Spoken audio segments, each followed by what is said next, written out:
Selamat malam teman-teman semuanya. Apa kabar? Semoga teman-teman di rumah sehat-sehat ya. Aku ucapkan selamat datang di Curhat Online di Hope Against Corona 2020 dengan tema Happiness Through Healthy Mind.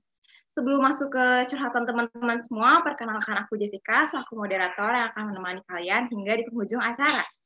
Sebelumnya, aku mau jelasin juga nih beberapa peraturan yang harus patuhi. Yang pertama, peserta wajib mengikuti acara hingga akhir. Yang kedua, peserta wajib menghormati bicara. Dan yang ketiga, dilarang membahas hal-hal yang menyinggung sara. Paham ya teman-teman?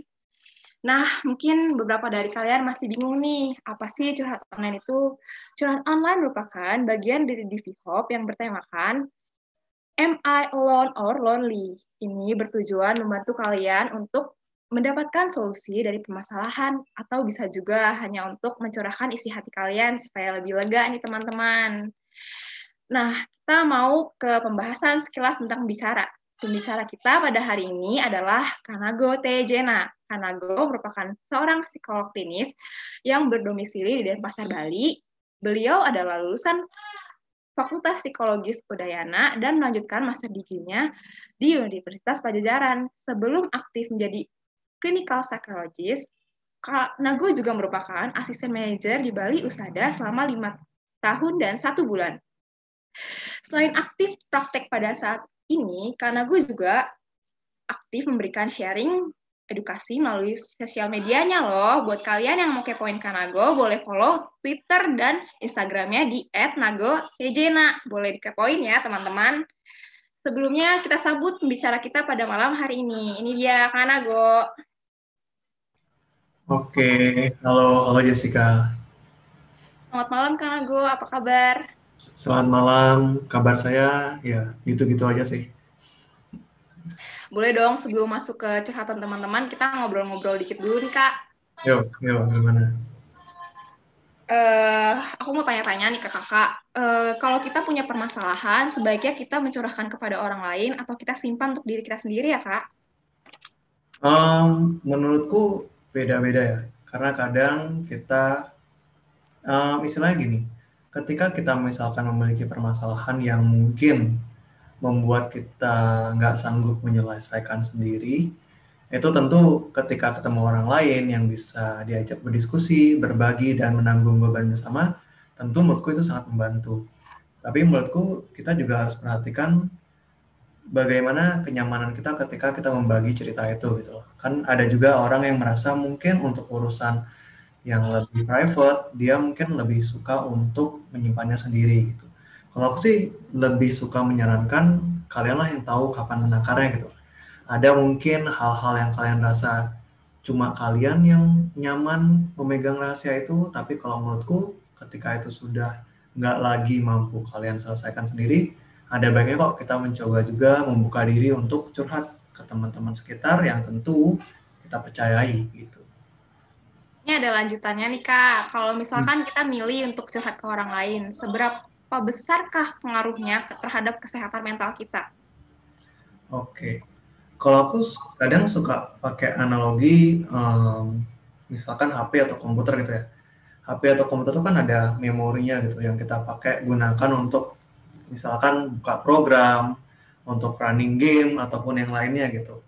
Nah kadang ada mungkin permasalahan hidup kita ya sama mungkin ya kayak komputer mungkin nggak kuat buka program tertentu, kadang kita manusia nggak kuat untuk menghadapi permasalahan tertentu gitu. Nah punya teman yang baik yang bisa dipercaya yang istilahnya mampu menemani kita itu kayak upgrade memori gitu loh untuk sementara waktu gitu loh. Jadi kita memiliki satu otak lagi di sebelah kita yang bisa menanggung permasalahan ini bersama. Entah itu mungkin dari memahami masalahnya, mengurai, dan juga mungkin memikirkan jalan keluarnya gitu. Jadi menurutku itu adalah satu poin penting yang kita perlu pertimbangkan ketika kita merasa mungkin membutuhkan orang di sekitar kita yang membantu menghadapi permasalahan gitu. Nah tentunya jika itu terselesaikan dengan baik, secara otomatis ya beban mental kita juga berkurang sehingga lebih mudah untuk sehat gitu. Makasih kak, ini kalau misalkan kita orangnya tertutup, tapi kita merasa udah nggak sanggup, gimana sih kak cara kita untuk lebih terbuka supaya kita bisa cerita, biar kita merasa lebih lega, itu gimana ya kak? Pertama gini, pertama tentu pasti kamu bisa pilah-pilah kan. Mungkin jadi ketika kamu bercerita ya, kamu mau membuka diri, membuka hal-hal yang private ke orang lain, kamu harus pastikan bahwa semua cerita yang kamu ceritakan itu adalah suatu porsi yang nyaman. Bahkan aku ketika misalkan aku ketemu klien pun, kalau dia ingin misalkan menutupi satu atau dua poin ceritanya karena dia nggak ngerasa nyaman untuk cerita, itu juga nggak masalah gitu. Jadi pastikan mungkin bagian yang kamu ingin ceritakan itu adalah bagian yang aman. Yang kamu aman orang lain tahu akan hal itu. Kedua tentu orang yang kita ajak cerita juga orang yang tepat gitu. Mungkin temanmu, mungkin saudaramu, mungkin keluargamu, aku nggak tahu, setiap orang beda-beda, atau juga mungkin pasanganmu atau pacarmu gitu, itu bisa juga. Tapi kalau misalkan kamu sudah memastikan baik poin ceritanya ataupun kamu juga sudah memastikan orangnya, cuma kamu masih kesulitan untuk membuka diri, menurutku itu ya nggak ada cara lain untuk istilahnya taking the leap of faith gitu loh. Karena mau kita mencoba mengatur situasi sedemikian rapi pun ya, memang kita nggak akan menutup kemungkinan untuk mungkin rahasia kita tersebar ke orang-orang tertentu. Mungkin ada orang yang akhirnya responnya negatif ke kita. Itu adalah suatu resiko-resiko yang memang mungkin terjadi gitu. Tapi apakah resiko itu sampai membuat kita menyimpan ini sendiri dan ujung-ujungnya juga menghancurkan diri kita sendiri? Nah, itu yang menurutku perlu kamu pertimbangkan gitu. Karena memang aku tahu membuka diri, bercerita ke orang lain, itu merupakan suatu hal yang riskan dan bisa berbalik ke dirimu, tapi ternyata rahasiamu didiemin ke dalam diri sendiri juga ujungnya sudah menyakiti kamu gitu. Kenapa nggak sekarang kita coba mengambil kepercayaan itu gitu. Istilahnya, ketika kita sudah tahu 100% bahwa kita nggak akan rugi ketika kita cerita, itu bukan percaya namanya. Percaya itu justru ketika kita tahu mungkin ada resiko ini salah, mungkin ada resiko ini gagal, mungkin ada resiko ini menjadi suatu hal yang buruk, tapi kita tetap mencobanya karena kita merasa ini penting, itulah rasa percaya. Gitu. Thank you Kak atas sedikit bincang-bincang awalnya ya Kak. Sekarang kita masuk ke curhatan teman-teman. Nah teman-teman, sekarang aku akan membacakan beberapa curhatan dan pertanyaan dari kalian ya. Untuk beberapa pertanyaan yang serupa, aku akan mengambil garis besarnya saja. Nih Kak, ada yang curhatan pertama. Kak, saya mau bertanya, kenapa ya kalau lagi di saat sedang baik-baik saja atau tidak ada masalah, saya selalu tampil ceria, shining, dan smile. Tapi kenapa di saat malam hari, kadang saya suka gelisah sendiri dan merenung sampai menangis. Menangisnya seperti tertusuk di lubuk hati saya sampai sesegukan. Itu kadang terjadi ketika saya selalu teringat suatu hal atau sesuatu yang saya takut sulit tergapai di masa yang akan datang. Meskipun saya sudah melakukan yang terbaik, tapi saya hanya dapat menangis sendiri. Apakah wajar dengan sikap saya yang seperti itu, Kak? Mohon pencerahannya ya, Kak. Dan bagaimana pendapat Kakak tentang orang yang suka menyendiri? Apakah ada bagus dan tidaknya? Mohon diberikan pendapatnya, Kak. Oke. Ini ceritanya cukup spesifik. Aku coba jawab sesuai apa yang aku mungkin tahu. Kalau kamu merasa ada poin yang menurutmu nggak tepat ya abaikan aja, tapi aku akan coba jawab sebaikku. Jadi kalau siang ya itu biasanya kita punya banyak aktivitas gitu. Kuliah online kayak, atau mungkin ketemu anggota keluarga, atau mungkin nonton TV, ataupun sibuk main HP dan seterusnya, makan, mandi, bla bla. Jadi kalau siang hari itu memang kita punya banyak kesibukan yang kadang bisa mendistraksi kita dari permasalahan mendalam yang sedang kita miliki. Tapi semakin malam ya kamu tahu ya dunia semakin mengambil waktunya untuk beristirahat, otomatis distraksi-distraksi sekitarmu sudah nggak seramai itu. Makin malam ya makin sepi. Dan semakin sepi, kamu nggak bisa menghindar lagi dari permasalahan yang selama ini memang ada dalam diri kamu gitu. Mungkin itulah yang membuat kamu menjadi semakin mengingat itu, akhirnya memiliki pengaruh ke perasaan kamu, merasa terganggu, dan mungkin akhirnya kamu sampai menangis sendiri gitu. Mungkin teman kita yang satu ini kalau malam tuh kayak nggak punya hal-hal untuk dipikirin, makanya suka menangis gitu ya, Kak? Ya. Menurutku istilahnya ya kayak aku bilang kan sebenarnya kan kayak siang itu kan kita banyak yang harus diurusin kan. Aku nggak tahu mungkin kerjaan, mungkin kuliah dan lainnya. Tapi kalau malam mungkin ketika semua hal sudah beres, kita juga nggak tahu mau ngapain, ya yang muncul akan ada masalah-masalah yang dari dalam diri kita gitu. Nah ya itu ya sejujurnya itu adalah suatu permasalahan yang mungkin memang kamu harus selesaikan gitu. Meskipun kamu sudah bilang, ya kamu sudah melakukan yang terbaik, tapi hanya dapat menangis sendiri, mungkin sebenarnya ada satu atau dua hal yang bisa kita coba selesaikan gitu. Aku nggak tahu ya, tapi mungkin kamu masih bisa melakukan sesuatu atas permasalahan itu, yang mungkin bisa membuat kamu mengurangi rasa sedihmu, tapi kadang memang ada momennya juga rasa sedih itu nggak bisa untuk dipaksakan untuk hilang. Jadi menurutku rasa sedih itu ada dua. Satu yang muncul dari satu situasi yang sebenarnya kamu bisa selesaikan, sehingga kamu nggak perlu merasa sedih sebegitunya. Atau dua mungkin ya, memang kamu sedang waktunya untuk memproses perasaan sedih itu.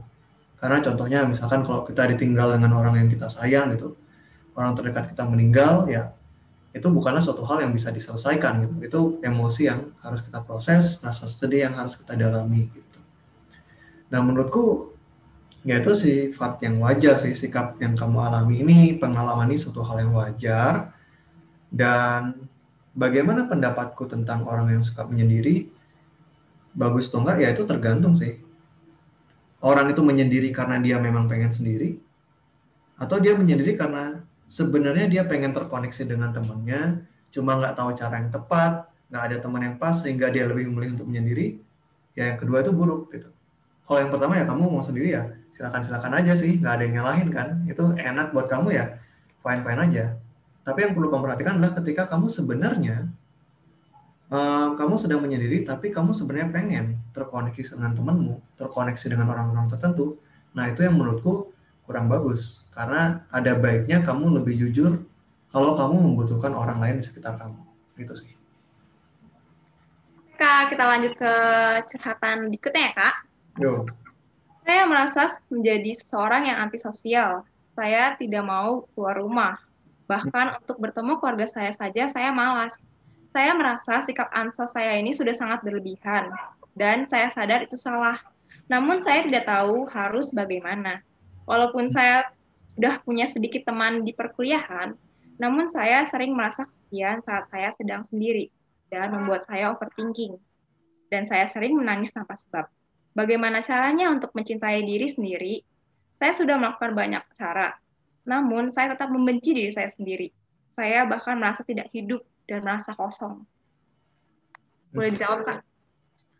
Ini curhatannya luar biasa sekali ya, maksudnya permasalahannya ya menurutku cukup bisa dibilang cukup reflektif, dan ya aku coba jawabnya sih. Ketika kamu merasakan ini, sikapmu ini seperti suatu masalah, berarti sebenarnya mungkin dalam diri kamu, meskipun ya kamu mengatakan diri antisosial, mungkin sebenarnya kamu kayak aku bilang tadi, merasa membutuhkan koneksi yang mungkin bermakna buat kamu. Nggak mesti harus ke keluarga, nggak mesti harus ke pasangan, atau bisa ke siapapun juga. Tapi mungkin itu adalah suatu hal yang kamu rasa kamu butuhkan mungkin, karena kamu bilang sendiri sering merasa kesepian gitu. Nah, aku nggak tahu sebenarnya apa landasan dasarnya kenapa kamu istilahnya mungkin bisa sampai dalam titik seperti ini. Banyak alasan ataupun banyak latar belakang cerita dari orang-orang sehingga dia mungkin bisa berada dalam posisi sepertimu. Bisa jadi mungkin misalkan malas ketemu keluarga, bukan karena dianya, tapi karena merasa keluarganya tidak cocok dengan dia. Atau mungkin kamu sulit untuk membuka diri ke teman karena kamu memiliki perasaan takut untuk ditolak. Atau mungkin kamu merasa bahwa temanmu bukanlah sosok yang cocok untuk diajak berteman gitu. Nah, untuk bisa menemukan untuk bisa menemukan langkah yang tepat yang kamu lakukan selanjutnya, ya kita harus menggali dulu apa sebenarnya alasan kamu gitu. Kalau kita ngomongin tentang permasalahan psikologis ya, apakah itu kesepian, apakah itu overthinking dan lainnya, meskipun kamu rasa tanpa sebab, pasti ada sebabnya sebenarnya. Jadi kayak nggak ada asap tanpa ada api gitu. Mungkin saat ini kamu ngerasa sedih berlebihan, ngerasa overthinking berlebihan, ngerasa kesepian, dan perasaan itu overwhelming, tapi sebenarnya pasti ada landasan kenapa kamu merasakan seperti itu gitu. Menurutku penting bagi kamu pertama untuk melampiaskan emosimu dulu supaya kepalamu sedikit lebih clear sehingga kamu bisa menemukan apa keinginan kamu sebenarnya. Kalau urusannya kesepian ya tentu menurutku mungkin keinginanmu sebenarnya adalah terkoneksi dengan orang-orang yang tepat sehingga kamu memiliki sosok untuk diajak berbagi. Nah, selanjutnya bagaimana caranya untuk sayang sama diri sendiri? Ketika kamu merasa benci dengan diri sendiri, ya ini mungkin patut diperhatikan oleh mungkin teman-teman di sini juga yang mungkin merasakan pernah ada situasi di mana kamu benci diri sendiri. Menurutku benci diri sendiri itu adalah suatu hal yang aneh gitu loh. Ini adalah kamu membenci dirimu, itu kayak subjek membenci subjek gitu loh.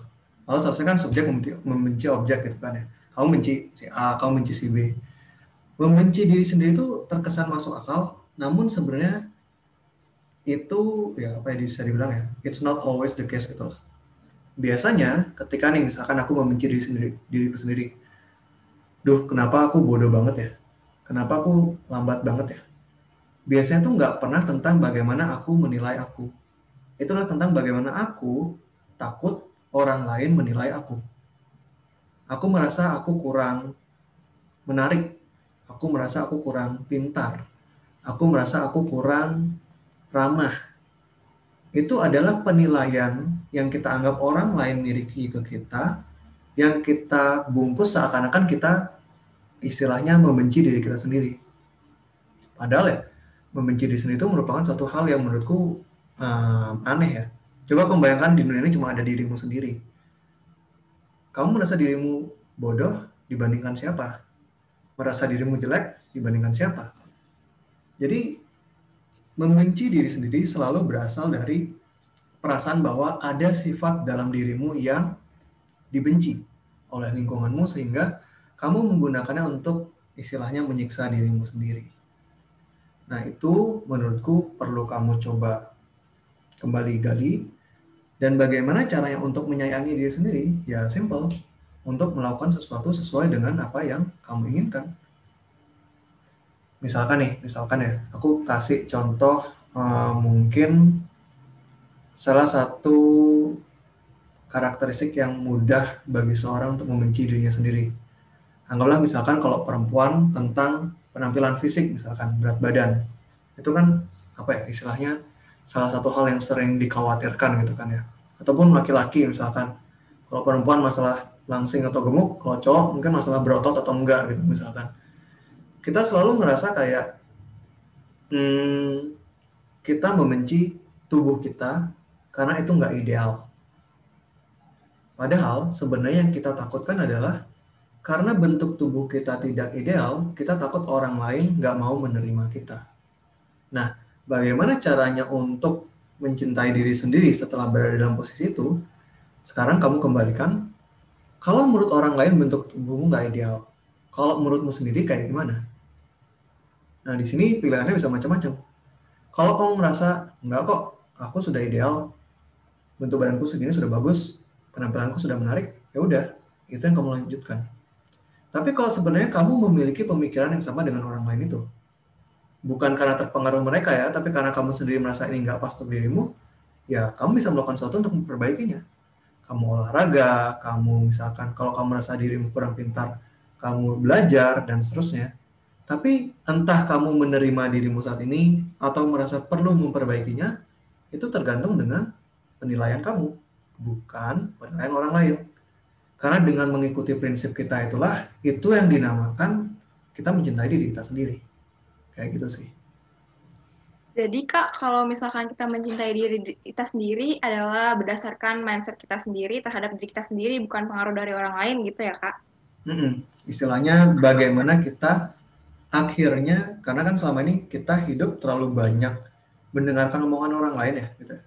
Kalian dengerin omongan orang tua, dosen, sekarang seminarin pun kalian dengerin omongan aku gitu loh.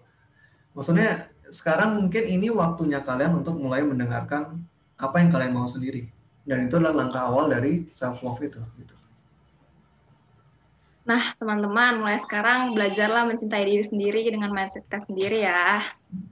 Nika, ada yang curhat lagi. Halo, aku orangnya jujur gampang panikan dan stres.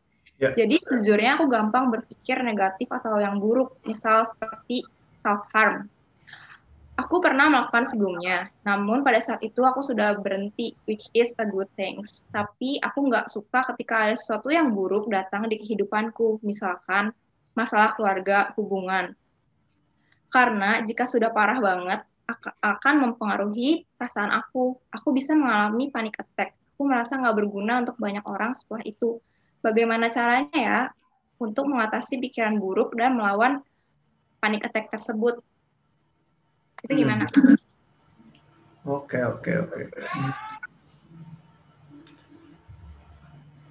Gini. Kalau kita ngomongin panic attack, itu kita ngomongin dulu tentang rasa cemas. Rasa cemas itu adalah perasaan yang wajar yang kita manusia miliki ketika kita berhadapan dengan situasi yang tidak bisa kita kendalikan. Kayak kita cemas, misalkan ya kita punya event kumpul-kumpul misalkan. Terus kita cemas besok ini hujan atau enggak sih? Kayak gitu. Atau kita punya jadwal presentasi besok depan dosen, kita cemas dosennya bakal puas nggak sih dengan hasil kita. Atau misalkan kita punya keluarga yang mungkin bisa dibilang kurang harmonis. Setiap pulang ke rumah kita cemas, apalagi yang mereka komentarin tentang kita, masalah apa lagi yang muncul, dan seterusnya.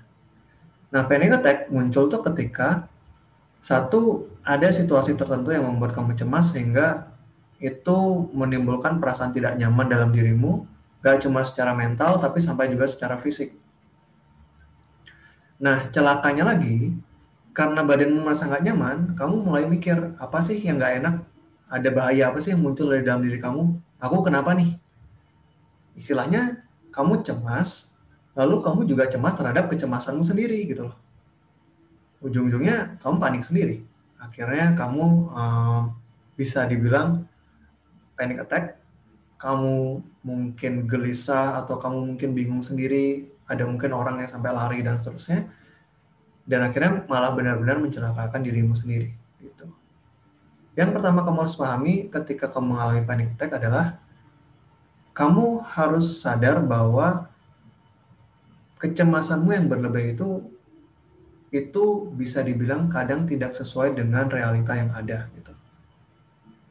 Jadi aku nggak bilang kecemasanmu salah, enggak. Tapi kadang kita selalu melebih-lebihkan. Aduh, habis ini dia bakal ngapain ya? Aduh, habis ini keluarga aku bakal ngomentarin apa lagi? Habis ini ada masalah apa lagi? Itu menimbulkan respon ke dalam diri kita, itu adalah cemas yang wajar. Namun ketika kita melihat diri kita sendiri dan mulai merasa cemas itu mulai tumbuh liar dan begitu mengganggu, kita semakin cemas dan akhirnya muncul panic attack. Pertama, tentu kalau kamu sudah dalam posisi seperti itu, aku sarankan sih ya, pertama take a break dulu gitu. Lakukan apapun yang kamu rasa bisa membuatmu lebih tenang. Pertama hal yang kamu harus pahami juga adalah kamu nggak bakal kenapa-napa karena panic attack. Itu dulu. Panic attack itu semua berasal dari kecemasan pikiran. Tapi semakin kamu takut akan itu, semakin besar bahayanya gitu. Padahal sebenarnya kecemasan itu sendiri nggak mungkin sampai nggak kayak serangan jantung gitu loh. Banyak orang yang ngerasa panic attack tuh mulai mirip kayak serangan jantung gitu kan. Kayak blok tiba-tiba panik terus tiba-tiba nggak bisa ngapa-ngapain. Enggak. Kalau serangan jantung memang ada kesalahan di jantungnya sendiri. Tapi sementara kalau panic attack, ketakutan akan kecemasan tuh yang lebih berbahaya daripada kecemasan itu sendiri. Kamu berhadapan dengan kecemasan langsung di depanmu, itu beban yang berat ya memang. Tapi kalau kamu begitu takut sama beban itu sampai kamu panic attack, kamu melakukan hal-hal yang berbahaya, itu jauh lebih berbahaya. Jadi hal pertama yang kamu harus pahami dari panic attack adalah ketakutanmu biasanya lebih berbahaya dibandingkan kecemasan yang kamu sedang alami sendiri saat itu. Jadi ya, menurutku selama kamu masih memiliki kontrol untuk tidak melakukan hal-hal yang berlebihan itu, itu sebaiknya tidak dilakukan. Yang kedua, kamu bisa take a break gitu. Kamu nggak mesti menghadapi semua masalah saat ini juga. Kamu bisa menarik diri sementara waktu, tidak mau berhadapan dengan hal-hal yang buatmu stres, meskipun itu keluarga sekalipun, meskipun itu misalkan kampus sekalipun. Kalau memang itu sudah sampai di batas kamu, kamu selalu punya pilihan untuk mundur. Bahkan di sosial media sekalipun ya, kadang kan kita kayak di Instagram kita suka lihat hal-hal yang mungkin memicu kecemasan kita. Kamu selalu punya tombol untuk log out, tombol exit. Zoom ini pun juga demikian. Kamu berantem sama temenmu misalkan lewat Zoom. Aku nggak tahu pernah nggak sih orang berantem lewat Zoom, aku belum pernah lihat, tapi misalkan gitu ya situasinya ya, aku nggak tahu. Siapa tahu kan sekarang ada bully online gitu kan, lewat Zoom langsung. Ya kamu bisa mute dia gitu, kalau kamu co-host. Atau nggak kamu bisa exit dari ruangan ini, dan kamu harus ingat bahwa kamu memiliki kontrol. Panic attack itu muncul ketika kita merasa kita berada dalam situasi di mana kita nggak ada kontrol, dan kita terpaksa menerima semua jenis stresor kecemasan itu. Tapi itu bisa berkurang kalau kamu menyadari bahwa kamu punya kontrol di sana gitu. Jadi take your time, lakukan apapun aja yang membuat kamu bisa merasa lebih tenang gitu. Nah, kalau bagaimana tentang pikiran buruknya dan lainnya, menurutku itu sudah permasalahan yang lebih mendalam sih. Aku juga nggak paham apa landasan kamu tentang masalah keluarga, masalah hubungan dan lainnya, apa motif dalam diri kamu sehingga kamu sangat terganggu oleh permasalahan seperti itu setiap orang beda-beda sih. Dan menurutku ini kamu cukup bisa terbantu kalau kamu misalkan mungkin berbagi ke temanmu, atau mungkin ya kalau dibutuhkan bantuan profesional kamu bisa mencoba ke psikolog gitu. Sekarang banyak kok layanan psikologi online yang terjangkau gitu ya, kayak di platform online, kayak kalau kalian belum tahu ada namanya ibunda.id, itu kalian bisa konseling online di sana via chat, harganya terjangkau, atau di Halodoc juga, itu juga ada, kamu bisa kontak dengan psikolog gitu. Jadi menurutku kalau sudah sampai di fase seperti ini, menurutku itu mungkin bisa membantu, kamu bisa coba gitu. Nah, untuk teman-teman yang mengalami permasalahan mental yang berat, jangan ragu untuk konsultasi ya, soalnya itu nggak bisa dianggap sepele sih. Ini ada yang curhat lagi nih, Kak. Kak, banyak teman-teman di sini nggak punya teman curhat, karena susah untuk percaya atau terbuka sama orang lain. Ataupun karena respon dari teman curhatnya malah bikin tambah stres. Misalkan malah jadi adu nasib, atau kayak nggak niat dengerin. Nah, Kak, ada saran nggak biar teman-teman kita di sini bisa tetap mencurahkan isi hatinya? Apa bisa dengan tulis diary atau jurnal, atau ada solusi lain, Kak? Ya, boleh di... Oke. Jadi aku coba jelasin kembali kenapa kita perlu cerita ke teman ya, atau curhat gitu ya. Kita tuh manusia tuh lahir, besar, hidup, dan meninggal gitu. Dan selama perjalanan hidup kita tuh selalu berhadapan dengan masalah gitu. Ketika kita terbebani gitu dengan satu masalah, itulah yang namanya ketika kita berada dalam kondisi stres, di mana kita perlu melakukan banyak hal supaya kita bisa menyelesaikan masalah itu sehingga stresnya hilang. Kayak aku analogikan tadi sama kayak HP ketika menjalankan aplikasi, atau kayak komputer menjalankan program. Itu adalah set tantangan-tantangan dalam hidup yang kamu harus selesaikan. Tapi ketika kamu merasa kewalahan menghadapi satu tantangan itu, kamu harus upgrade dirimu nih. Nah, bagaimana caranya? Pertama simpel, tentu kamu mengupgrade atau mengembangkan dirimu sendiri. Mungkin kamu cari cara bagaimana menyelesaikan masalah, kamu cari cara bagaimana kamu menghadapkan ini, dan seterusnya. Kalau nggak kuat, kamu bisa mengupgrade dengan cara berbagi dengan temenmu. Jadi kayak dua komputer menjalankan satu program yang sama gitu. Tapi ada beberapa orang yang mungkin menghalangi dirinya untuk berbagi seperti itu. Mungkin karena kamu punya masalah kepercayaan, atau karena kamu merasa ini terlalu riskan untuk dibagikan, ya nggak masalah, itu penilaianmu sendiri. Menulis diary, journaling itu menurutku bisa membantu. Menulis itu membantu kita berpikir, membantu kita untuk istilahnya menyortir, memilah, dan juga untuk istilahnya mungkin kembali menganalisis apa yang kita alami, apa yang membuat kita merasa nggak nyaman, dan menurutku sih ya itu bisa membantu. Kalau kamu ngerasa itu bisa membantu kamu gitu ya. Karena setiap orang sih beda-beda ya. Ada yang lebih suka ngobrol sama teman, ada yang lebih suka nulis, ada yang lebih suka ngobrol sendiri, atau mungkin nggak mesti nulis di kertas gitu ya, kayak tulis di notes itu juga bisa membantu. Ya, itu beda-beda, dan saranku sih kalau kamu merasa itu mungkin bisa membantu ya silakan aja. Setauku menulis itu bisa dua jenis ya. Kalau dalam istilahnya ketika kita berusaha untuk menyelesaikan ataupun menghadapi stres kita. Satu, kamu bisa nulis secara ekspresif. Jadi apapun yang kamu istilahnya rasakan, kamu tuangkan seenaknya gitu. Mau ngomong kasar kayak, mau maki-maki kayak, mau gimana, bebas. Karena itu juga akan membuat kamu lega. Ya selega kamu ya istilahnya maki-maki orang secara langsung gitu kan. Tapi juga ada menulis sambil merapikan isi pikiran kamu. Sekaligus kamu juga merapikan bagaimana kamu merencanakan diri akan menghadapi permasalahan ini. Jadi ya, menurutku ketika kamu sudah kepikir tuh, silahkan dicoba. Karena cara kita untuk istilahnya menghandle kesehatan mental kita, itu juga by trial and error gitu. Kamu coba cara yang cocok buat kamu. Orang lain bisa terbantu dengan berolahraga, ada yang terbantu dengan seni, main musik misalkan. Ada juga mungkin dengan nulis self diary bisa terbantu. Silahkan dicoba aja sih. Jadi tadi aku ada sorotin perkataan kakak yang kalau ada masalah ngomong sendiri itu wajar ya kak sebenarnya. Soalnya selama ini kan dianggap ngomong sendiri itu aneh atau gimana gitu kak. Ngomong sama diri kita sendiri. Ya, menurutku sih wajar sih. Ya, maksudku jangan di depan umum sih ya. Kalau di depan umum, ya tolong bisa diatur sedikit gitu ya. Maksudku, kalau kamu mikir tuh kan juga kamu ngomong sama diri sendiri kan. Istilahnya kalau kamu mikir nih sekarang, kan kayak ada suara dalam kepalamu, kamu timpalin sendiri, itu juga ngomong dengan diri sendiri. Berpikir itu, apa yang kita bilang dengan berpikir itulah ketika kita ngomong dengan diri kita sendiri. Satu informasi ditutup dengan informasi lainnya, ditempelin dengan informasi lainnya, diselesaikan. Itu jadi pertukaran arus conversation di dalam kepala kita sendiri gitu.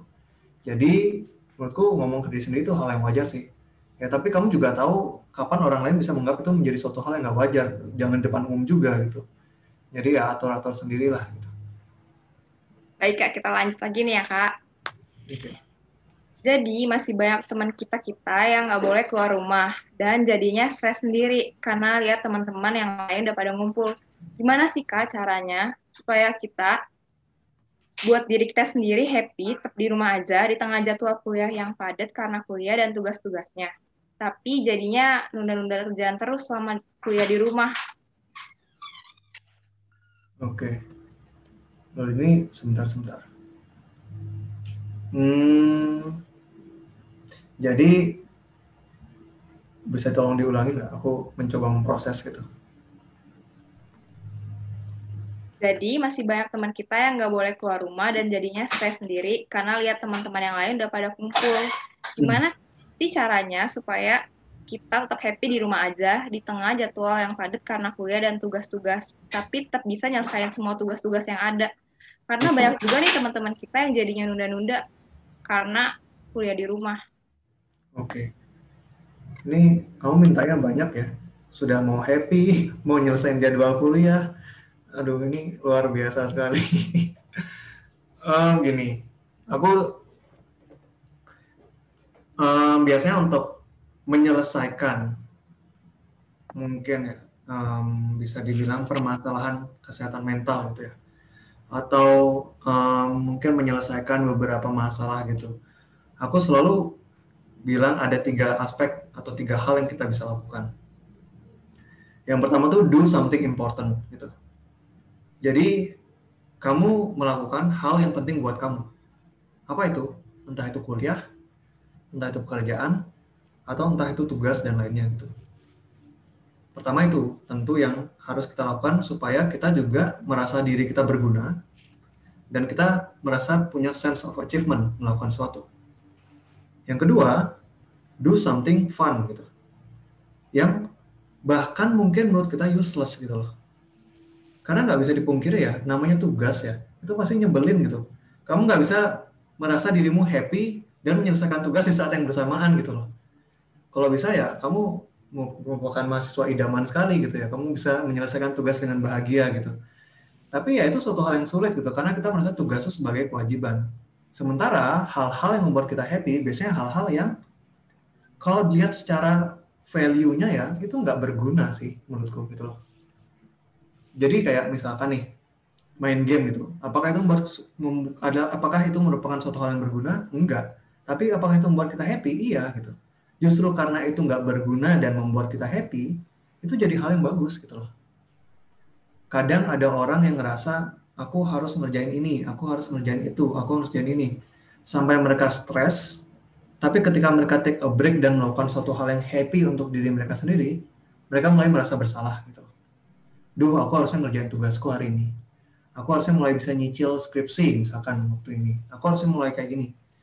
Ketika kamu sudah melakukan apa yang kamu rasa penting untuk lakukan, kamu harus juga memiliki waktu untuk melakukan hal-hal yang nggak guna gitu loh. Kamu mau males-malesan, scrolling Instagram, main YouTube, main HP, terserah. Selama itu membuat kamu menyenangkan, kamu nggak perlu memperhatikan apakah itu berguna atau enggak gitu. Karena waktu yang kamu habiskan untuk melakukan hal-hal yang nggak berguna merupakan waktu yang tidak terbuang dengan sia-sia gitu. As long as you enjoy gitu. Jadi menurutku kita ini berada dalam posisi di mana antara pekerjaan atau pendidikan ya atau kuliah dengan kehidupan pribadi personal kita tuh sudah campur aduk gitu. Karena kamu ngelakuin semuanya di tempat yang sama dalam waktu yang sama gitu. Inilah waktunya kamu sendiri yang mulai menentukan prioritas dan kapan batasan kamu. Dan nggak perlu membandingkannya dengan orang lain, karena ini benar-benar waktunya kamu lihat pace-mu, ritmemu, dan kecepatanmu sendiri. Dan yang penting ya, nggak perlu merasa bersalah untuk melakukan itu gitu loh. Kayak misalkan aku ada momen dimana satu minggu setiap malam aku nulis di waktu luangku. Ada juga bulan berikutnya setiap malam aku main game terus sama temanku gitu. Tapi aku berusaha supaya aku nggak merasa bersalah karena melakukan itu gitu. Karena itu suatu hal yang aku rasa aku butuhkan gitu. Jadi ya itu juga nyambung ke bahasan tentang self love tadi gitu. Meskipun orang lain bilang ini nggak berguna, meskipun orang lain bilang ini kamu harusnya gini, kamu harusnya gini, tapi kalau kamu sendiri mau melakukannya ya kenapa enggak? Jadi ada do something important, do something fun but useless. Terakhirnya do something with someone gitu. Jadi mau nggak mau sih ya, kita makhluk sosial dan kita butuh orang lain untuk berbagi bersama, untuk istilahnya menemukan suatu hal bersama, untuk mengalami suatu bersama-sama. Dan meskipun kita terbatas pandemi ini ya, mau nggak mau itu suatu hal yang kita butuhkan. Tapi bagaimana kamu memilahnya, itu sesuai dengan kamu. Kalau kamu rasa kamu pengen banget ketemu nongkrong sama temen ya nggak apa-apa, silakan aja. Cuma ya resiko kena corona juga nggak ada gitu. Tapi kalau kamu pengen hangout sama teman tapi kamu pengen meminimalisir itu, ya mungkin kurangi jumlah temannya atau tahu teman yang kamu tahu juga memang sudah mengunci diri di rumah juga. Atau juga mungkin ya sekarang kan banyak kan ya ada teman-teman main game online bareng, Netflix party bareng, yang kayak gitu suatu hal yang bisa dicoba sih menurutku. Gitu. Kak, thank you. Kita lanjut lagi nih, Kak. Ya. Kak, untuk curhatan ini sedikit cukup panjang, tapi menurut aku penting banget nih buat disampaikan. Jadi aku coba ngambil poin-poin dari curhatannya ya. Ya. Jadi di beberapa bulan belakangan ini dia mengalami permasalahan yang menimpa keluarganya. Jadi ini tentang temannya dia nih, Kak. Yaitu papanya yang didiagnosa mengalami suatu penyakit. Setelah penyakit tersebut berlangsung pulih dan mengira bahwa kehidupannya sudah berjalan normal kembali, tiba-tiba papanya terjangkit penyakit lain, sehingga ia dan keluarganya harus bergantian menjaga papanya selama 23 hari. Sampai saat ini, walaupun kondisi papanya sudah jauh lebih membaik, tapi karena harus menjaga papanya yang sedang sakit, membuat kuliahnya menjadi berantakan. Internship yang tak kunjung diproses, segiat apapun dia berusaha. Interview yang gagal, apply job yang dicuekin oleh perusahaan. Ketakutannya adalah tidak sanggup melewati masalah ini. Dia sudah mencoba untuk sabar, namun rasanya malah semakin terpuruk dan depresi. Bagaimana cara untuk menghibur diri sendiri dan apa yang perlu dilakukan ya, Kak? Karena saya sudah sangat berusaha untuk tetap sabar, dan mencoba mengalihkan depresi tadi dengan kegiatan yang disenangi, namun tak ujung juga bisa menenangkan diri. Oke, gini. Ketika kamu berada dalam posisi seperti ini, kamu harus pahami bahwa apa yang kamu alami itu merupakan respon yang wajar. Kamu sedih, kamu depresi, itu suatu hal yang wajar. Justru aneh kalau kamu fine-fine aja gitu. Habis ngejalanin semua ini kamu santai aja gitu. Itu justru menurutku aneh gitu. Mungkin itu yang dibilang memiliki gangguan justru ya. Sudah papanya kena kayak gini, sulit untuk diterima kerja, tapi dia fine-fine aja, mungkin itu yang menurutku langka gitu. Justru wajar kamu merasakan hal seperti ini gitu. Nah, ketika kamu menyadari kamu berada dalam posisi terpuruk, yang pertama kali kamu harus pahami adalah jangan menuntut dirimu untuk cepat-cepat bangkit dulu.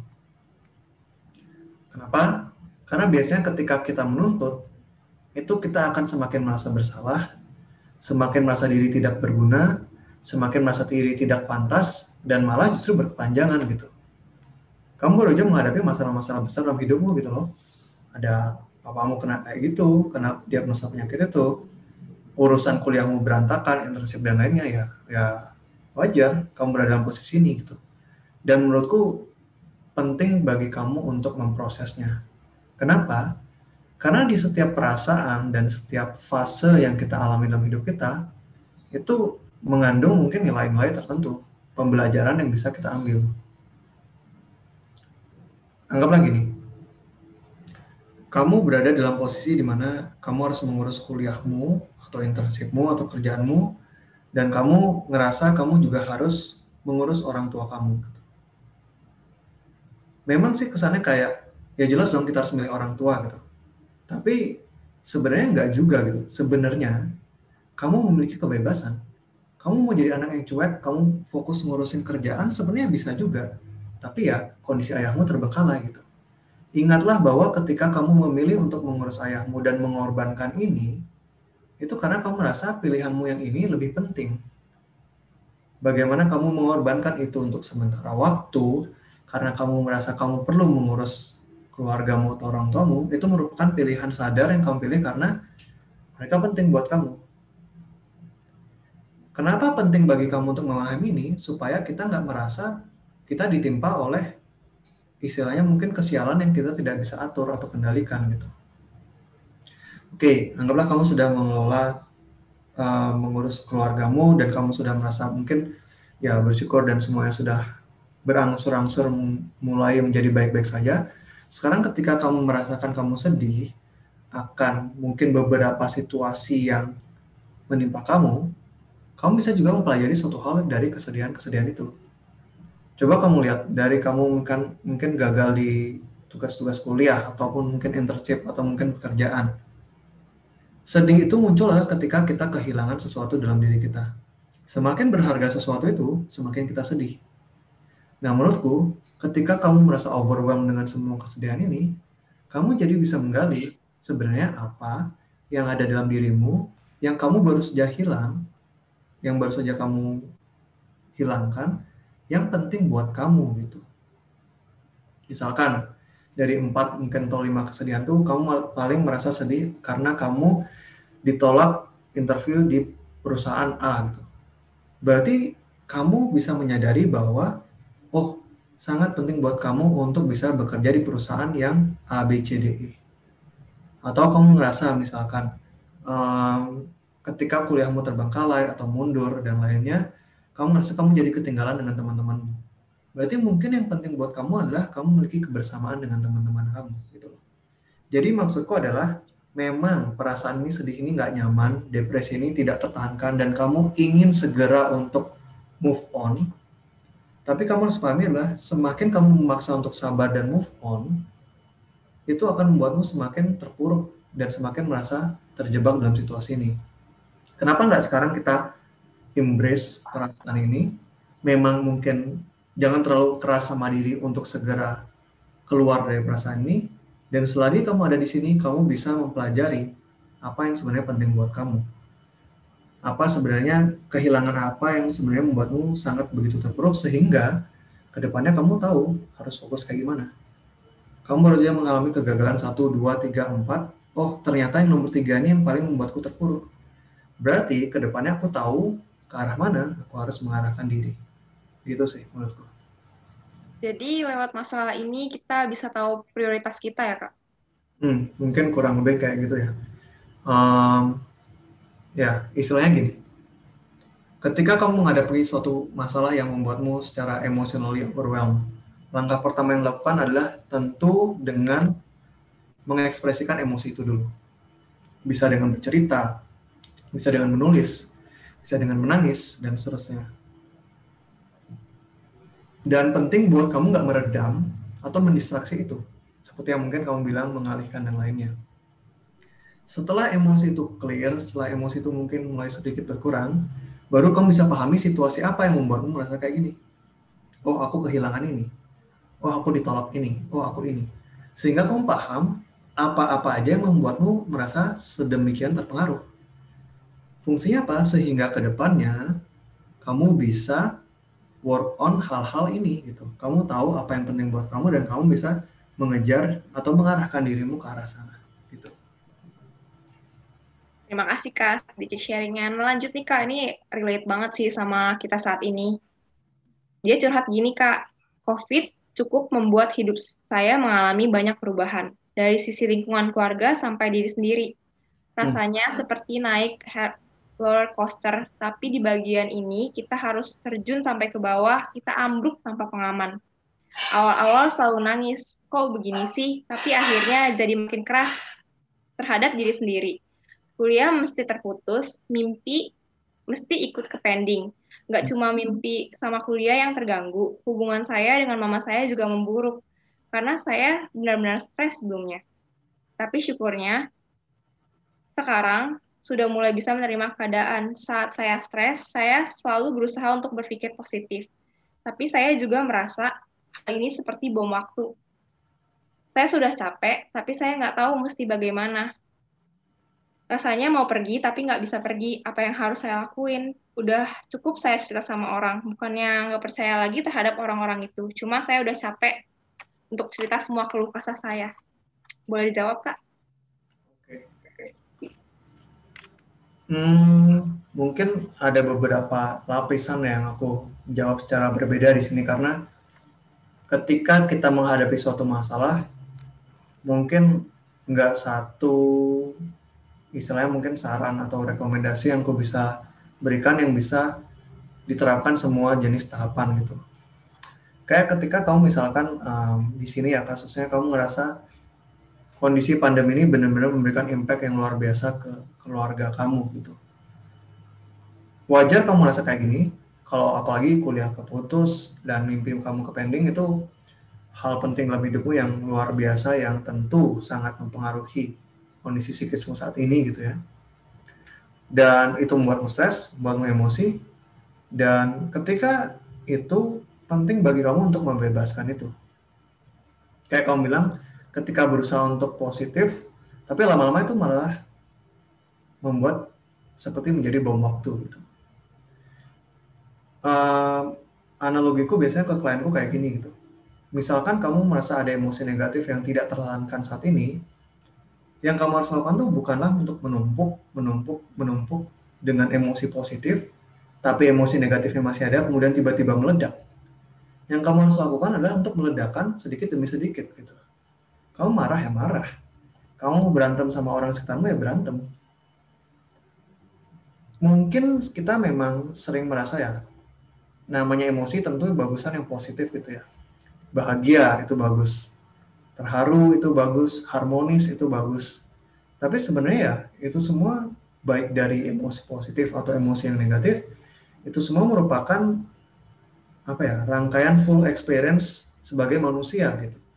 Kamu nggak bisa menjadi manusia tanpa pernah merasakan sedih. Kamu nggak bisa menjadi manusia tanpa pernah merasakan senang atau bahagia. Jadi emosi yang penting itu bukanlah emosi yang positif. Emosi yang penting adalah emosi yang kamu rasakan saat ini. Mau kamu ngerasa stres, silakan. Marah ke orang, silakan. Berantem, silakan. Itu semua merupakan hal-hal yang sebaiknya justru kamu bebaskan, bukan kamu kontrol. baik mungkin yang justru malah berubah menjadi sebuah bom waktu. Kayak gitu sih. Lalu ketika kamu sudah bisa meleluasakan perasaan kamu, dan ketika kamu mungkin sudah lelah berkeluh kesah dan nggak berhasil akan semuanya, mungkin saatnya untuk kamu untuk mulai bergerak gitu. Karena gini, ketika kita berada dalam suatu masalah, kita tuh kayak merasa seakan-akan nggak berdaya gitu. COVID ini terutama ya, ini benar-benar membatasi kita. Nggak cuma secara istilahnya potensi, mungkin kuliah, mungkin mimpi, mungkin pekerjaan itu terbatasi, tapi juga mungkin kondisi finansial keluarga kita juga jadi terbatasi, interaksi kita teman juga secara fisik dibatasi, dan kita juga ya hanya hidup dengan kotak ruangan rumah kita segini-gini aja terus. Jadi kita serba dibatasi dan serba dibuat merasa tidak berdaya. Gitu. Langkah pertama untuk mungkin merasa lebih baik adalah dengan mulai untuk mengambil kontrol. Membuat dirimu untuk merasa berdaya kembali. Caranya gimana ya macam-macam. Ada yang mungkin mulai merasa berdaya dengan ketika dia belajar skill baru lewat internet. Ada yang dia mulai berdaya dengan merasa mulai melakukan hal yang mungkin membantu orang tuanya. Atau misalkan ketika kita terpotong dan nggak bisa melanjutkan mimpi kita karena putus kuliah, mungkin ada hal lain yang kamu bisa lakukan untuk kembali tetap mendekatkan dirimu ke mimpi itu. Atau kamu sesimpel yang pengen mulai membentuk rutinitas yang produktif keseharianmu, itu nggak masalah. Yang penting kita memiliki satu tujuan dan kita mulai membentuk keberdayaan di atas ketidakberdayaan yang disebabkan oleh pandemi ini gitu. Apalagi ya, menurutku ini namanya kamu merasa kuliah terputus dan lainnya. Zaman sekarang kuliah tuh ya bisa dibilang secara informasi penting-penting nggak penting gitu loh. Ini aku lucu juga ngomong gini di forum kuliah ya, tapi istilahnya aku ngerasa kuliah tuh penting untuk formalitas. Tapi untuk ilmu, menurutku zaman internet sekarang kamu sudah nggak ada alasan lagi kalau ketika kamu pengen belajar sesuatu terhambat hanya karena posisi kuliah dan lainnya. Aku waktu pertama pandemi ini banyak banget ikutin kelas-kelas online dari luar negeri.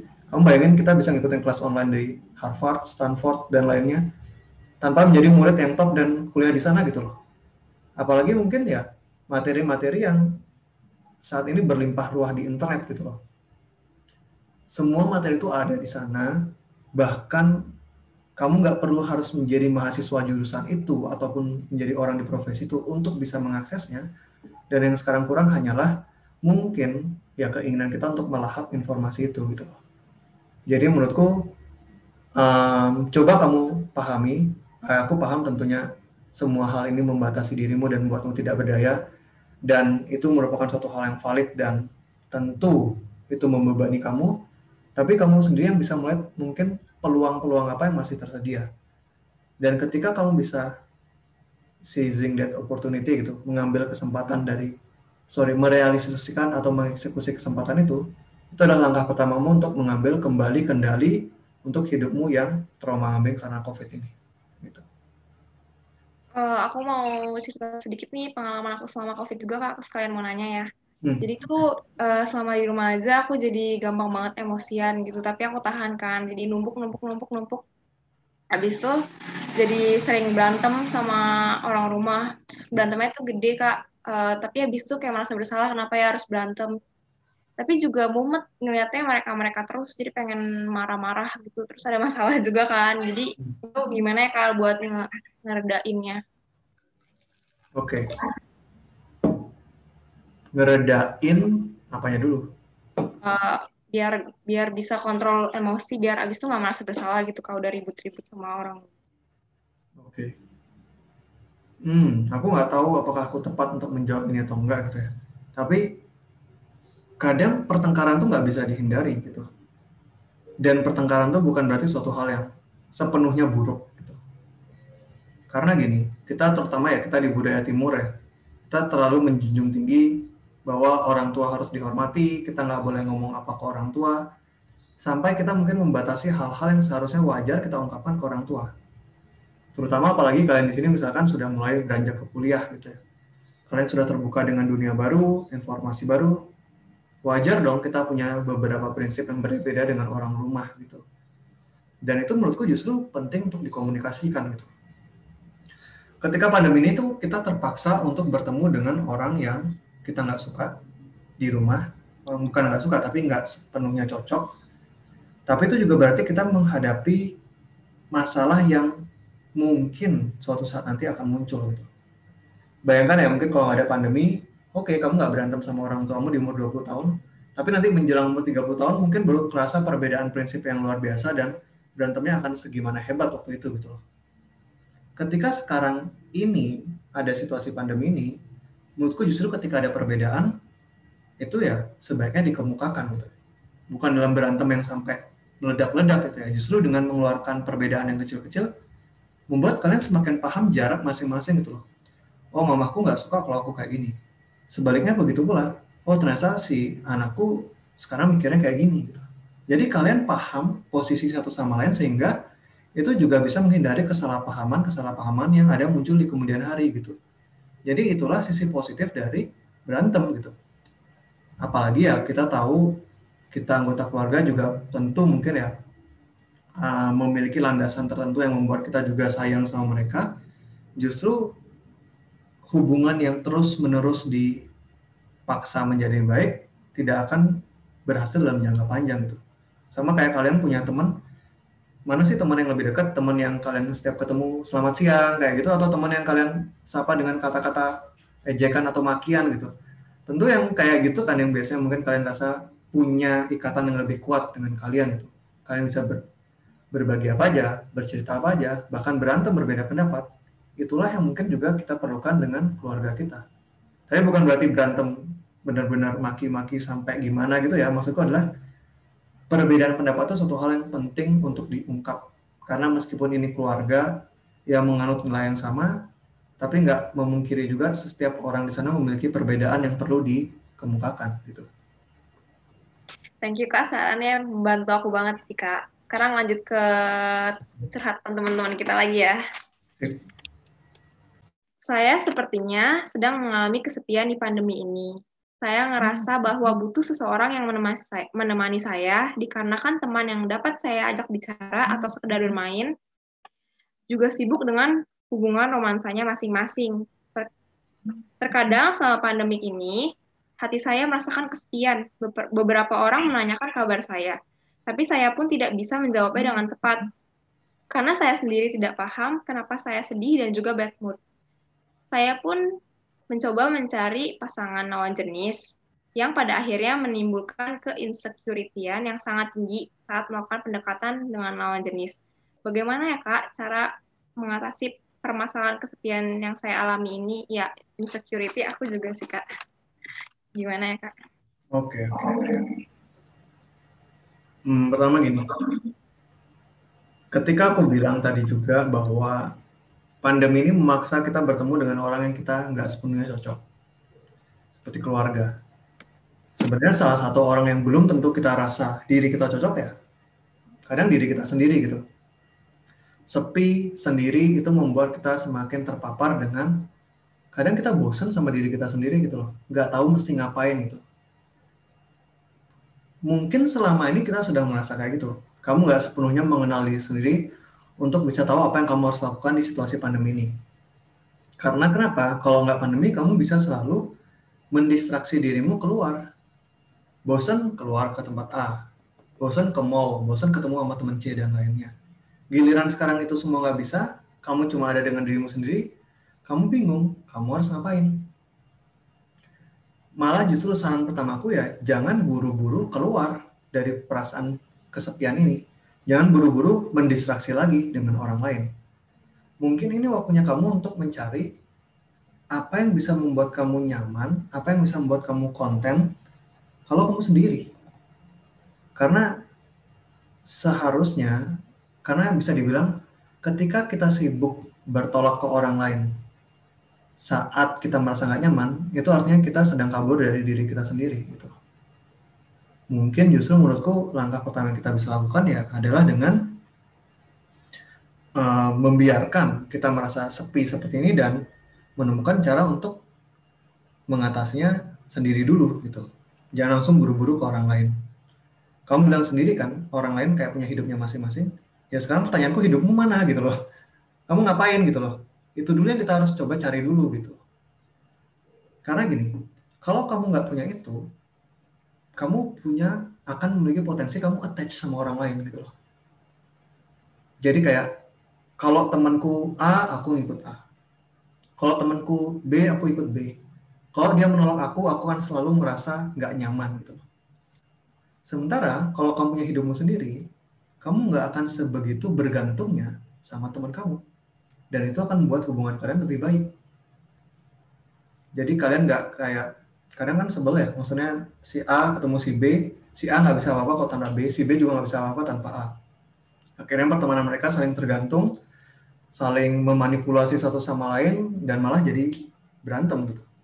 Justru ketika kalian terpisah dengan terpaksa dan kalian merasa sepi sendiri, ini waktunya kalian untuk menggali apa yang kalian bisa lakukan sendiri, sehingga kalian bisa bertanggung jawab atas kebahagiaan kalian secara mandiri dan tidak terlalu tergantung sama orang lain. Nah, setelah itu terpenuhi, kalian bisa terkoneksi dengan teman, itu akan jadi hubungan yang bagus. Karena mereka nggak saling menuntut gitu loh. Si A nggak maksa si B untuk melakukan sesuatu, si B nggak maksa si A melakukan sesuatu. Dan kalian bisa punya hubungan yang sehat. Nah, jadi menurutku langkah pertamanya sih untuk itu dulu.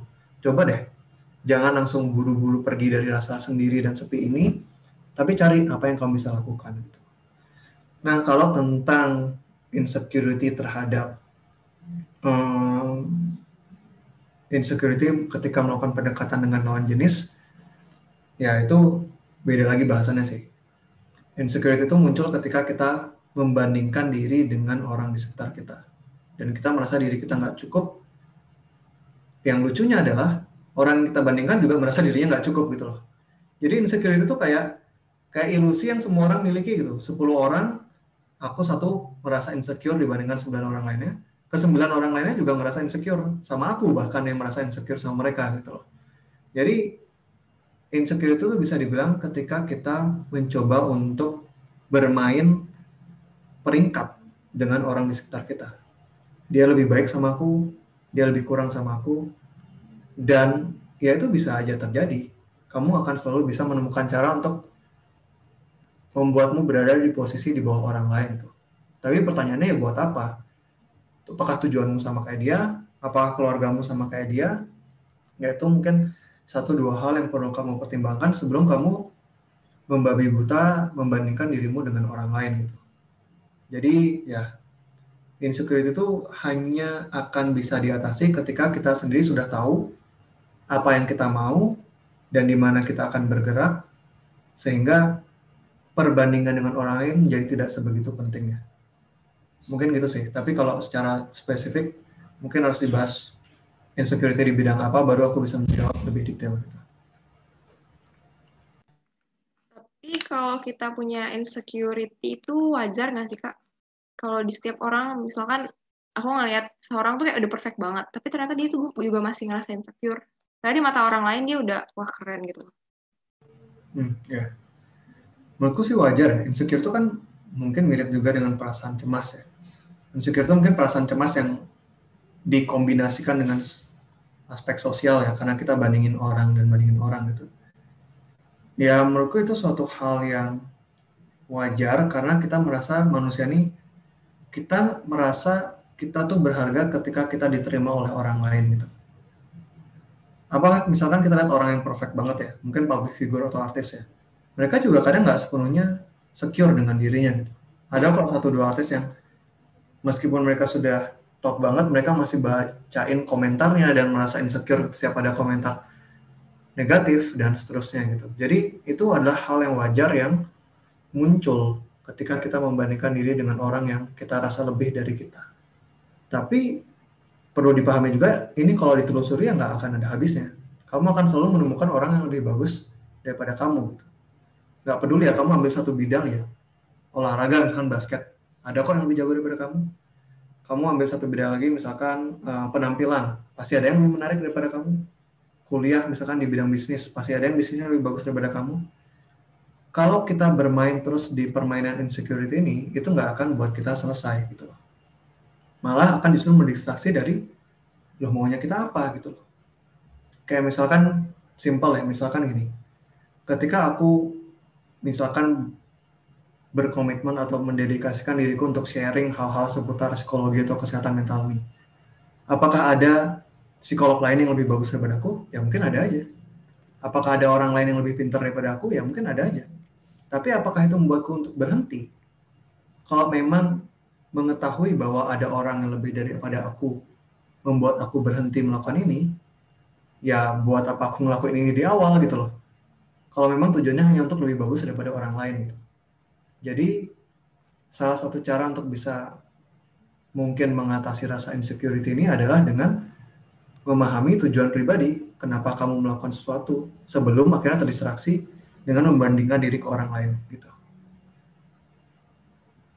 Oke Kak, kita lanjut ke curhatan lagi nih. Dia ada curhat. Sebagai seorang yang introvert, jujur selama stay at home saya tidak memiliki masalah yang berarti. Hanya saja saya kadang merasa sedikit bosan. Apalagi tentang percekcokan orang tua saya. Karena saya anak satu-satunya yang masih ditinggal di rumah. Saya bingung ingin bercerita kepada siapa. Yang saya lakukan hanya diam dan diam. Tapi lama-kelamaan dada saya merasa semakin sesak, seperti ada sesuatu yang mengganjal. Belum lagi saya belakangan ini mengalami anxiety. Bagaimana cara menghadapi keluarga yang toksik seperti ini ya Kak? Karena kondisinya kita hanya bisa berdiam diri di rumah. Sehingga tidak ada pelarian lain seperti kumpul sama teman atau sebagainya yang dapat membuat kita melupakan masalah sejenak. Oke. Itu Kak. Oke, aku akan mencoba jawab, tapi ini adalah jawaban yang menjawab secara teoritis. Karena pada kenyataannya, semua pasti akan susah kalau ngomongin keluarga gitu loh. Kalau dia balikin game tuh, keluarga atau orang tua tuh itu kayak raja terakhir gitu loh. Itu orang yang paling kamu susah ajak berhadapan di dunia ini gitu. Kamu gak bisa gampang mungkin menghadapi permasalahan sama orang random yang kamu temuin. Kamu bisa lebih gampang juga menghadapi permasalahan dengan teman. Tapi seiring kembali ke keluarga biasanya itu akan semakin sulit. Kenapa? Karena sudah ada emotional attachment di dalamnya. Kita sangat memikirkan apa yang mereka pikirkan tentang kita. Kita sangat memperhatikan perilaku kita supaya tidak menyinggung apa yang mereka miliki, apa yang mereka pahami tentang kita. Jadi memang agak tricky kalau ngomongin tentang keluarga. Tapi biasanya lingkup keluarga yang mungkin ya sekarang kita ngomongin toksik gitu ya, itu biasanya muncul dari ekspektasi. Ketika seseorang berada dalam suatu keluarga yang mungkin hubungan tidak baik, biasanya individu-individu di keluarga itu memiliki ekspektasi terhadap anggota keluarga lainnya, sehingga orang lain itu bertanggung jawab atas kebahagiaan dia sendiri. Contoh, suami bilang, aku nggak akan bisa tenang kalau kamu nggak bersih-bersih setiap hari ke istrinya. Gitu. Atau istrinya bilang balik ke suaminya, aku mana bisa urus rumah ini dengan benar kalau kamu nggak nyari uang dengan tepat gitu.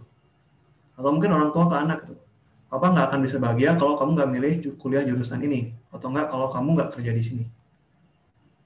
Tapi yang kadang kita lupa, karena posisi kita di sini semua kemungkinan seperti anak ya, kita semua di sini berada di usia anak-anak, kita lupa kalau kita juga punya ekspektasi ke orang tua. Aku nggak bisa bahagia kalau papa nggak diem. Aku nggak bisa seneng kalau mama nggak berhenti ngomong kayak gitu. Kadang kita nggak sadar ya, kita sangat terbebani dengan ekspektasi orang tua ke kita, tapi ketika kita masih terganggu dengan mereka, artinya kita juga masih punya ekspektasi dengan mereka. Bukan cuma mereka yang nggak menerima kita apa adanya, kita juga nggak menerima mereka apa adanya. Ini nggak semata-mata tentang kasusnya yang bertanya ini ya, tapi misalkan aku bandingkan dengan kasus orang lain yang bertanya ke aku, kadang orang tuh sebel gitu bilang, kenapa sih mama tuh selalu bandingin aku dengan anak tetangga gitu. Tapi kadang kita lupa juga kalau kita kadang-kadang sering ngomong ke, coba deh aku punya papa kayak dia, kayaknya seru banget deh. Itu kan sebenarnya juga bandingin orang tua kita sama orang tua orang lain gitu kan, itu nggak fair juga gitu. Kita berharap mereka bisa menerima kita padanya, kita belum tentu terima mereka padanya. Nah, jadi menurutku pertama, ketika kamu masih merasa terganggu dengan permasalahan yang di keluargamu, berarti kamu masih memiliki ekspektasi akan mereka melakukan sesuatu dulu sebelum kamu bahagia. Memang itu sulit, terutama mungkin ya, misal ketika kamu masih berada dalam usia remaja, dewasa awal, ketika kamu juga masih financially dependent, misalkan sama keluarga, itu sulit memang. Tapi mungkin mulai bisa dipikirkan secara pelan-pelan bahwa kamu bisa mencari hal yang membuat kamu bahagia kok, tanpa perlu seizin oleh keluarga kamu. Mungkin sekarang belum sepenuhnya, tapi mungkin sekarang kamu bisa mulai mengeksplorasi. Sehingga mungkin ke depannya ketika kamu sudah mungkin lebih independen, kamu lebih bisa bahagia tanpa perlu istilahnya terikat mati dengan orang tua. Bukan berarti memutus hubungan sama keluarga ya, tapi maksudku untuk sisi kebahagiaan dalam diri kita tidak terpengaruh oleh mereka. Kayak gitu. Mungkin itu, lalu ya kalau ditanya apakah ada pelarian diri lain selain keluar teman-teman, ya itu benar-benar tergantung dengan kondisimu sih. Bisa aja kamu pergi keluar tempat yang sepi untuk istilahnya membatasi dirimu ketemu dengan keluarga. Karena kadang-kadang ya kayak aku bilang hubungan sama keluarga tuh tricky sih gitu. Kadang justru ketika kita membatasi hubungan sama mereka, kita bisa lebih akrab sama mereka gitu loh. Kayak kalau ketemu berantem terus, tapi kalau sudah nggak ketemu seminggu baru kerasa kita menghargai mereka gitu. Mungkin kamu perlu waktu sendiri. Aku nggak tahu posisimu di mana, tapi mungkin kamu juga butuh break time, me time dari mereka. Kalau nggak bisa di rumah, mungkin bisa keluar, tapi ya di tempat yang sepi gitu, mungkin bisa dicoba sih menurutku. Istilahnya, cari ruangmu sendiri untuk bisa explore apa yang membuat kamu happy, bisa secara psychologically sendiri gitu ya, maksudnya melakukan kegiatan yang kamu nyaman sendiri, atau secara physically, gimana kamu lebih sendiri gitu. Baik, Kak. Pertanyaan tadi sekaligus menutup pertanyaan kita ya, Kak. Pada hari ini, boleh Kakak kalau mau kasih nasihat atau dari penutup, dari curhat-curhat kayak tadi? Oke. Kalau yang aku tangkap dari semua mungkin permasalahan yang teman-teman miliki saat ini ya, itu bisa dirangkai atau dirangkum menjadi kita saat ini berada dalam perubahan yang besar-besaran gitu. Bukan cuma kamu, bukan cuma aku, bukan cuma kampusmu, tapi ya seluruh dunia gitu. Ini bencana terbesar semenjak Perang Dunia Kedua gitu loh. Dan wajar kamu ngerasa depres, wajar kamu ngerasa anxious, itu suatu hal yang wajar gitu. Gak cuma kamu, semua orang ngerasain ini. Tapi inilah juga momen kita di mana kita bisa mencari apa yang membuat kita bisa merasa lebih nyaman. Dan itu nggak ada jawabannya kecuali kamu sendiri yang explore gitu. Mau kamu dengerin misalkan webinar hari ini, itu juga cuma seutas dua utas informasi gitu. Dan itu nggak akan bermanfaat kalau nggak kamu sendiri yang mencoba mengeksekusi dan menentukan apa yang terbaik buat kamu gitu. Karena ya pada dasarnya kebahagiaan itu suatu hal yang sangat subjektif. Dan kamu nggak akan bisa untuk meraih kebahagiaan kalau nggak kamu sendiri menentukan apa yang kamu mau dan apa yang kamu lakukan. Itu aja sih. Sekali lagi aku mau ngucapin terima kasih banyak untuk Kanago yang telah meluangkan waktunya hari ini. Teman-teman juga boleh ya kalau mau ucapin terima kasih untuk Kanago di chatbox. Semoga sharing-sharing pada malam hari ini bermanfaat untuk kita semua. Untuk Kanago jangan live dulu ya, karena di akhir acara kita akan ada sesi dokumentasi. Aku juga ingin menyampaikan informasi kepada kalian nih, penting. DiviHop membuka kesempatan bagi kalian yang ingin berdonasi melalui platform kitabisa.com. Donasi dari teman-teman nantinya akan kami salurkan ke Panti Bakti Luhur yang ada di Pamulang. Donasi ini akan digunakan untuk membantu saudara-saudara kita yang penyandang tuna ganda untuk mencukupi kehidupannya sehari-hari. Kami berharap donasi dari teman-teman dapat bermanfaat bagi seluruh warga di Panti Bakti Luhur. Link dan barcode sudah tertera di layar. Jadi teman-teman yang ingin berdonasi dapat langsung scan barcode untuk di layar ya. Kemudian, Lamrinesia juga memberikan buku gratis. Buat kalian yang hobi membaca, jangan sia-siakan kesempatan berharga ini ya. Karena bukan cuma dapat insight baru, Lamrinesia juga memberikan buku ini secara gratis, cuma-cuma tanpa dipungut biaya apapun. Jadi bagi kalian yang berminat, boleh scan barcode lagi ya di layar.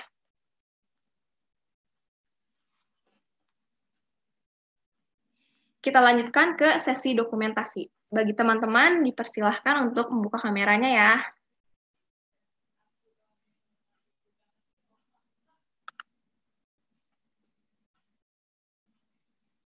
Untuk panitia boleh dibantu untuk sesi dokumentasi.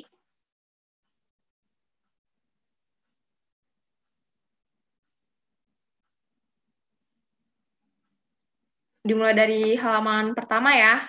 Aku mulai hitung. 3, 2, 1. Sudah oke? Sebentar. Oke, sudah. Oke, buat halaman selanjutnya ya. 3, aku hitung lagi ya. 3, 2, 1. Udah oke?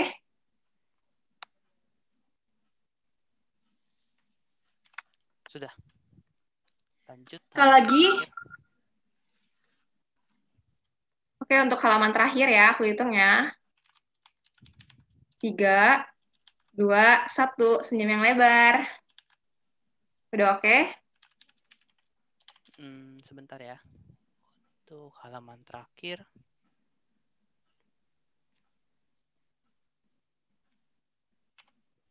Sudah. Oke. Sekali lagi aku mau ucapkan terima kasih kepada Kanago untuk sharing-sharing malam ini. Semoga bermanfaat dan membantu untuk teman-teman di rumah ya. Wah, nggak kerasa nih udah di penghujung acara. Untuk Kanago dipersilahkan untuk meninggalkan Zoom meeting. Terima kasih, Kak. Thank you ya teman-teman semua ya, panitia peserta. Thank you. Aku leave duluan ya. Terima kasih, Kak. Sampai ketemu. Wah, nggak kerasa nih, kita sudah berada di penghujung acara kita. Aku ucapkan banyak terima kasih kepada Kampus Media ID, Lamrinesia, Bein Isi, dan juga Budis Reborn yang selaku media partner curhat online hari ini. Dan terima kasih juga pada para peserta yang telah mengikuti sesi hingga akhir. Aku mewakili panitia, mohon maaf jika ada kesalahan dalam acara ini. Aku Jessica, selaku moderator, pamit undur diri. Sekian dan terima kasih. Selamat malam.